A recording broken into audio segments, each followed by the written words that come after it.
Nah, inilah yang terjadi ya kalau kita ngerekam pakai resolusi tinggi di 4K siang bolong. Kalau chipsetnya udah kepanasan, kita nggak bisa pakai stabilizernya. Jadi videonya gempa kayak gini, asli parah banget. Pixel 8 Pro, sebenarnya gua nggak ada plan buat ngelirik HP ini jadi daily driver, tapi pas udah dirilis secara resmi, tiba-tiba terbersit aja gitu pikiran pengen cobain buat pakai ini. FYI, seri Pixel terakhir yang gua pakai agak lamaan itu adalah Pixel 6 yang biasa.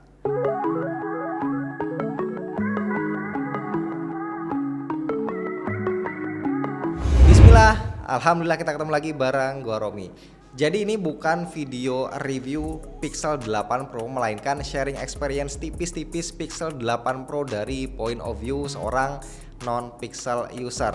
Langsung aja, yang pertama itu pasti desainnya dulu dong. Untuk takaran HP flagship, desain Pixel 8 Pro ini ya boleh juga. Opsi warnanya gue pilih yang beige alias biru karena penasaran. Ini eye catching, tapi di sisi lain somehow jadi berasa kayak HP ABG gitu ya. Jadi kurang berasa elegannya. Dan body Pixel itu terkenal ini kan rada ringkih. Udah banyak kasus dari Pixel 6, Pixel 7 sampai Pixel Fold juga kena ya, area tulang bodi sama frame kameranya itu gampang lecet halus. Kocak banget ini Google bikin HP flagship kayak gini. Yang juga bikin gua tertarik pakai Pixel 8 Pro karena layarnya udah flat. Lagi-lagi ini memang ngurangin kemewahannya, tapi dipakainya jadi lebih enak, nggak takut gampang lecet pinggirannya. Nyari anti goresnya juga lebih fleksibel, dan juga jadi nggak sering mistouch, nggak sengaja kepencet pinggiran layarnya. Tapi tetap soal kualitas ini gua ngerasain enak banget.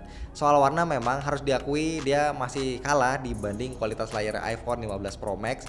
Tapi untuk nonton YouTube atau Netflix ini udah support HDR yang bener-bener enak banget ya di mata warnanya. Brightness juga dia nendang ya, bisa nyentuh 2400 nits.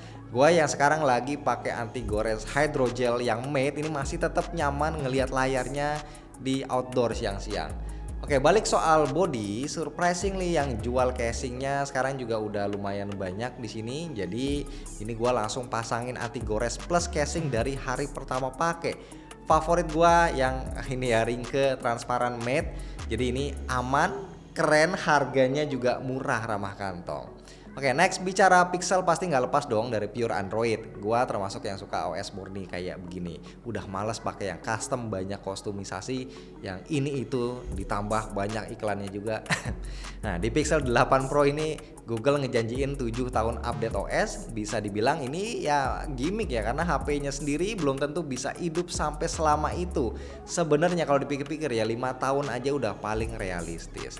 Dan sampai sekarang gua nggak habis pikir kenapa di home screen Google Pixel kita nggak bisa tuh namanya remove widget tanggal sama Google Search. Gua yang biasa pakai widget KWGT itu jadi ngerasa keganggu sama hal yang sebenarnya ini kan sepele banget ya. Terus juga di recent apps, kenapa pula masih kekeh ya Google naruh tombol clear all di paling kiri bukan di bawah biar lebih cepat diakses. Ini lagi-lagi hal sepele tapi lumayan bikin ngerepotin.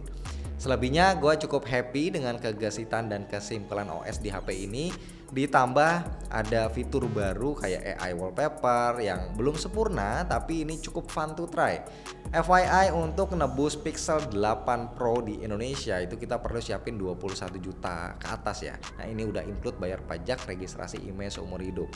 Nah, dengan kocek sebesar itu kita bakal dapat hardware yang ternyata biasa-biasa aja. Pixel 8 series ini pakai chipset Google Tensor G3. Secara spek sih sebenarnya ini lumayan ngeri, pabrikasinya udah 4 nanometer, jumlah core-nya ini 9 dengan clock speed 3 GHz. GPU juga cukup ngeri ya, dipakai Immortalis G715S MC10. Tapi ternyata spek kayak begini kalau adu betot-betotan angka benchmark itu cuma sekelas HP mid-range aja. Skor Antutunya mentok cuma 1 juta. Malah ya gue pernah dapetin skor itu cuma 700.000 aja nih, kacau banget. Buat daily komputasi sebenarnya ini masih aman, tapi tetap berasa belum bisa segesit Snapdragon 8 Gen 2. Misal ya main game seenteng Clash Royale aja, ya sesekali ini masih suka tuh ada freeze-nya, ya cuma sedikit sih ya, 0, sekian detik sih, tapi berasa.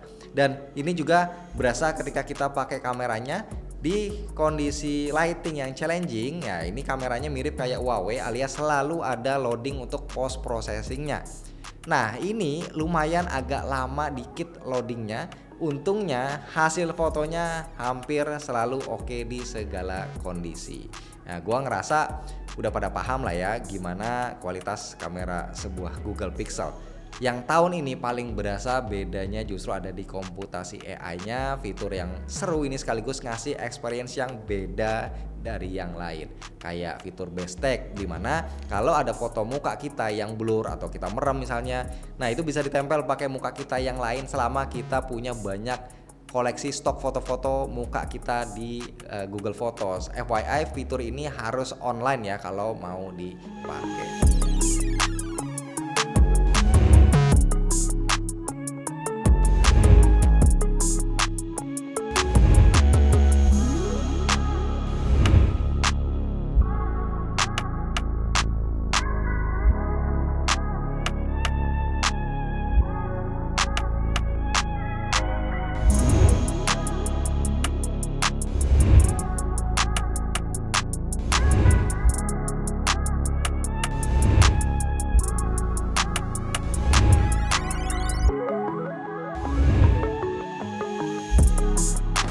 Oke, ini dia perekaman kamera belakang, kamera wide ya, kamera utama di 4K 60 fps, stabilisasinya standar. Oke, ini kayak gini. Nah, ini kan gua ngerekam jam 2:30. Ya, teman-teman tahu sendirilah kondisi Jakarta akhir-akhir ini gimana panasnya. Dan si Pixel 8 Pro ini sempat overheat ya, ada notifnya. Jadi kalau overheat itu dia nggak stabil videonya, stabilisasinya nggak aktif dan nggak bisa rekam HDR. Habis ini gua akan kasih lihat, tapi sekarang kita coba untuk pindah-pindah lensa dulu. Ini stabil banget ya dari viewfindernya. Ini ultra wide, 1 kali, 2 kali, 5 kali. Nah inilah yang terjadi ya kalau kita ngerekam pakai resolusi tinggi di 4K siang bolong. Kalau chipsetnya udah kepanasan kita nggak bisa pakai stabilizernya, jadi videonya gempa kayak gini, asli parah banget.